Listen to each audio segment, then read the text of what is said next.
콘텐츠입니다. 오늘 영상에서는 사업용 부동산의 다양한 용도 변경 사례와 시사점에 대한 내용으로 영상을 준비했습니다. 최근 신도림 디큐브시티와 관련된 매각과 용도 변경에 대한 기사들을 보면서 참 기구한 운명을 가진 부동산이라 생각이 들었습니다. 왜냐하면 디큐브시티가 2011년 준공 이후 대성 산업이 어려움을 겪고 자산을 분리하여 매각하면서 다른 소유자들에 의해 원래 사용되던 용도와는 다른 시설로 계속해서 변경이 되고 있기 때문입니다.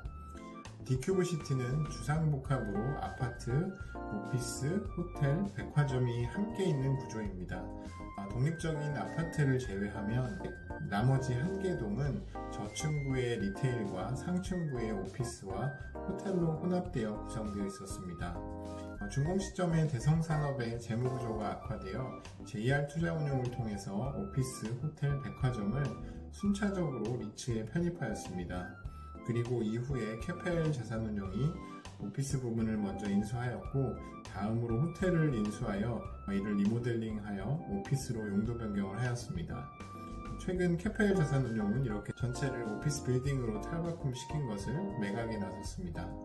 백화점 부분도 퍼시픽 투자운용을 거쳐 이지스 자산운용에 매각이 되었는데 최근 이지스 자산운용은 백화점과 임대차 계약을 종료하고 이 공간을 오피스로 용도 전환을 한다는 계획을 발표하였습니다. 디큐브시티의 용도 변경 사례는 한 개의 복합자산에서 일어난 일이기 때문에 여러가지 생각을 해보게 하는 사례입니다.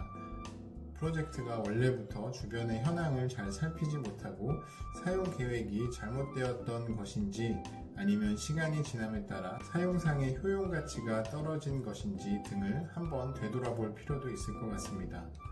최근 신규 개발 사업들은 건축비 상승 등으로 제약이 많아 상업용 부동산 업계에서는 다양한 프로젝트들이 용도 변경이나 리모델링을 통해 새로운 자산으로 탈바꿈을 하고 있습니다.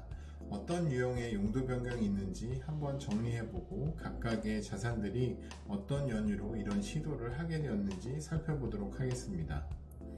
첫 번째로는 오피스를 리테일로 변경한 사례를 알아보도록 하겠습니다. 캐펠 자산운용은 여의도 파이낸스타워 저층부 오피스를 리테일로 변경하였고 이지스 자산운용은 여의도 오투타워 저층부 오피스를 리테일로 변경하였습니다. 또 여의도의 시티플라자 저층부 오피스를 리테일로 변경한 사례가 있습니다. 두 번째로는 리테일을 오피스로 변경하는 사례입니다.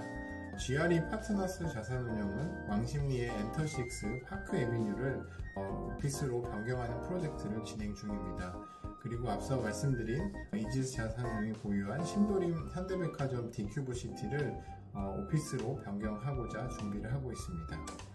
다음으로는 오피스를 호텔로 변경하는 사례입니다. 도심의 인송빌딩을 티마크 그랜드 호텔로 변경한 것은 코람코 자산 신탁이었습니다.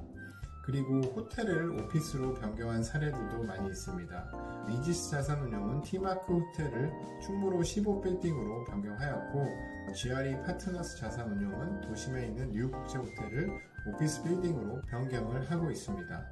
그리고 사례에서 말씀드렸던 캐펠 자산운용은 디큐브시티 호텔을 오피스로 변경한 사례가 있습니다. 그리고 마지막으로 물류센터의 저온을 상온으로 전환한 사례들도 있습니다. 야탑동 물류센터, 청라 로지스틱센터, MQ 2104 물류센터 등 최근 들어 물류센터를 저온에서 상온으로 바꾸는 전환들이 많이 일어나고 있습니다. 부동산을 용도 변경하는 주된 목적은 아무래도 자산의 활용 가치를 극대화하기 위함입니다. 이를 위해서는 용도 변경 이후에 수익이 창출되어야 하고 이를 통해 투입된 자금이 회수될 수 있어야 합니다. 그만큼 쉽지 않은 일이기도 하고 여러가지 조건들이 맞아야만 성공적으로 진행이 될 수 있습니다. 우리나라처럼 사용 가능한 토지가 많지 않고 또 수도권의 모든 인프라와 인구가 많이 몰려있는 곳에서 부동산이 적합하게 사용되지 못하는 것은 큰 낭비입니다.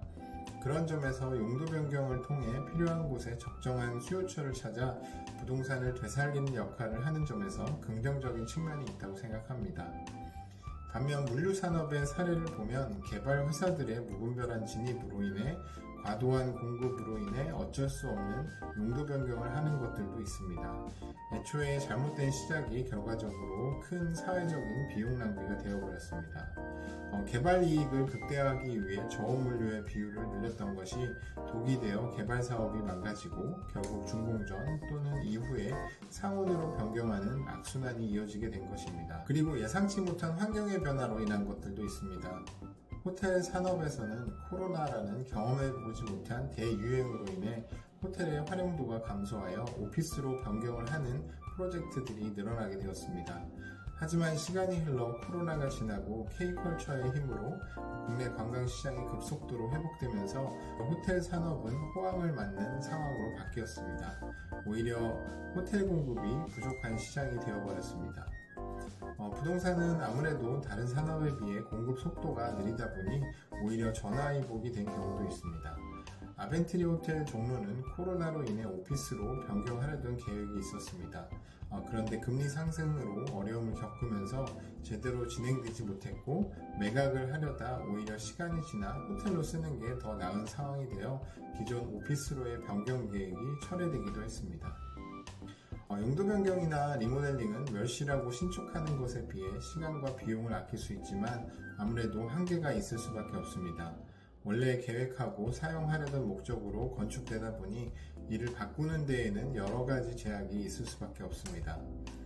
예를 들어 빌딩의 층고나 엘리베이터의 개수나 위치 같은 구조적인 측면, 그리고 건축 설비의 활용, 주차장 면수의 확보 등의 이유로 인해서 새로운 용도로 바꾸더라도 처음 설계한 것처럼 따라가는데 아무래도 한계가 있을 수밖에 없습니다. 새로 짓는 것보다는 제한적인 요소들이 있는데 투입된 공사비가 있다 보니 사업적인 성과를 내고 투자한 비용을 회수를 하려면 보통 기존보다 높은 임대료를 받아야 합니다. 그런데 요즘은 기존 건물들의 스펙이 워낙 좋다 보니 사용자들의 눈높이가 많이 높아졌습니다. 그래서 외관을 바꾸고 인테리어에 힘을 주는 것만으로 임대료를 더 높게 받기는 점점 어려워지고 있습니다.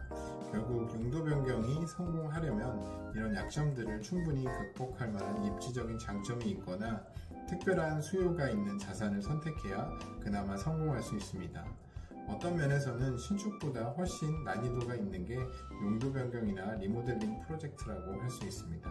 용도 변경하는 자산들을 살펴보면서 부동산 산업에서 특히 개발을 하는 역할을 하고 있다면 사명감을 가지고 일해야 할 것 같다는 생각을 하게 합니다.